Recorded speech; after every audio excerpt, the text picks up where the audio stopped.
Materi Undang-Undang Nomor 41 Tahun 2014 tentang peternakan dan kesehatan hewan terkait kasus dugaan suap penanganan perkara di Pengadilan Negeri Jakarta Barat. 3 diantaranya telah terkait proyek-proyek. Korupsi menjadi masalah serius di banyak negara termasuk Indonesia. Berita mengenai penangkapan para perangkat negara yang terlibat dalam pencurian uang negara itu seakan-akan berlomba-lomba untuk menghiasi media massa, mulai dari mantan kepala negara sampai pada para pengadil yang ditangkap, diadili, dan ditahan.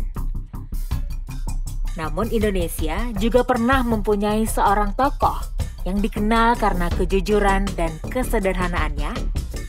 Dia adalah Baharudin Lopa.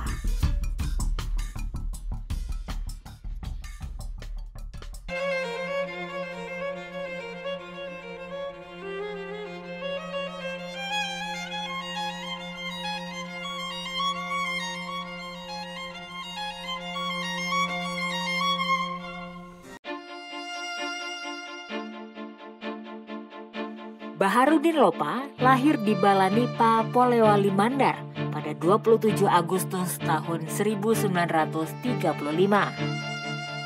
Pada usia 25 tahun, Baharudin Lopa sudah menjadi bupati di Majene, Sulawesi Selatan.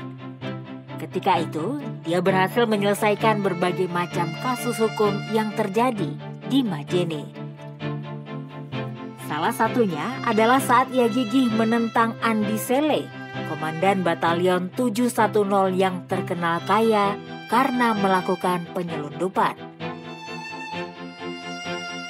Sejak 1982, Lopa menjabat sebagai Kepala Kejaksaan Tinggi Sulawesi Selatan.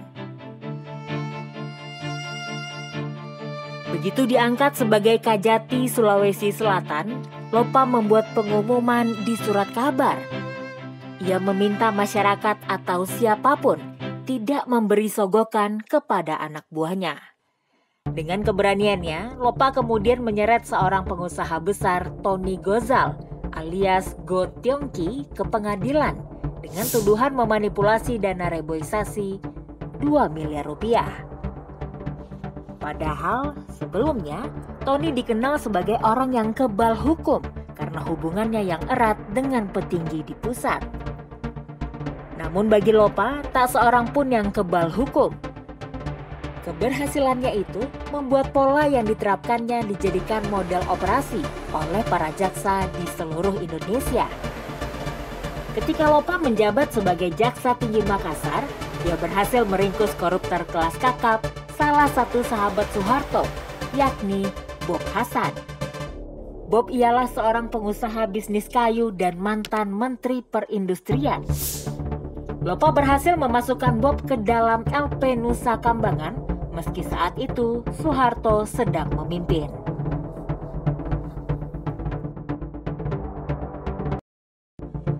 Akibatnya, setelah kejadian itu, Soeharto tahu betul pergerakan Lopa akan membahayakan kekuasaannya. Maka dari tahun 1988 hingga 1995, Lopa hanya ditugaskan sebagai Direktur Jenderal Lembaga Permasyarakatan, sehingga Lopa tidak disibukkan lagi dalam mengusut kasus hukum. Pada tahun 1993, ia mundur dari pencalonan Gubernur Sulawesi Selatan hanya beberapa jam sebelum pemilihan. Alasannya, Lopa tidak dapat menerima rekayasa pembagian suara. 6 Juni 2001, Baharudin Lopa menjabat sebagai Jaksa Agung RI menggantikan Marzuki Darusman. Ia menjadi tumpuan harapan rakyat yang menuntut dan mendambakan keadilan. Sejak menjabat Jaksa Agung, Lopa mencatat deretan panjang konglomerat dan pejabat yang diduga terlibat KKN untuk diseret ke pengadilan. Lopa menyidik keterlibatan Arifin Panigoro, Akbar Tanjung, dan Nurdin Halid dalam kasus korupsi. Gebrakan Lopa itu sempat dinilai bernuansa politik oleh berbagai kalangan, namun Lopa tidak mundur. Saat masa jabatannya baru berumur 1,5 bulan, Indonesia dikejutkan dengan kabar meninggalnya Lopa. Baharudin Lopa meninggal dunia pada usia 66 tahun di Riyadh pukul 18:14 waktu setempat atau pukul 22:14 waktu Indonesia Barat pada 3 Juli 2001 di Arab Saudi akibat gangguan pada jantungnya.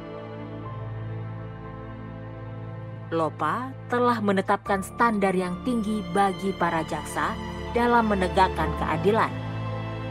Dia mewariskan keberanian penegakan hukum tanpa melihat siapa dan apa orang tersebut. Allah berfirman, tegakkanlah kebenaran dan keadilan. Karena Allah, bukan karena Gus Dur, bukan karena ketua DPR. Karena Allah. Sekalipun terhadap dirimu sendiri.